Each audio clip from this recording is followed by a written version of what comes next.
کہ اللہ کے پیارے محبوب نبی مکرم نور مجسم شفیع معظم صلی اللہ علیہ وآلہ وسلم کی خدمت میں ایک آدمی بیٹھا ہوا تھا، تو اس آدمی کا بیٹا آ گیا۔ جب اس کا بیٹا آیا تو اس نے اپنے بیٹے کا بوسہ لیا، اس کو چوما اور اپنی گود میں بٹھا لیا۔ پھر اس آدمی کی بیٹی آ گئی، جب بیٹی آئی تو اس نے اپنے ساتھ بٹھا لیا، نہ تو اس کو چوما، نہ پیار کیا، نہ گود میں بٹھایا۔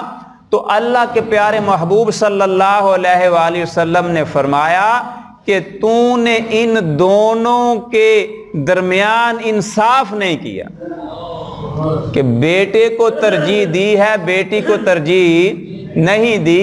لہٰذا اگر ہمیں اللہ نے اولاد دی ہے تو ہمیں اپنی بیٹیوں اور بیٹیوں کے درمیان جو ہے وہ انصاف کرنا ہے، پڑھانا ہے تو برابر پڑھانا ہے۔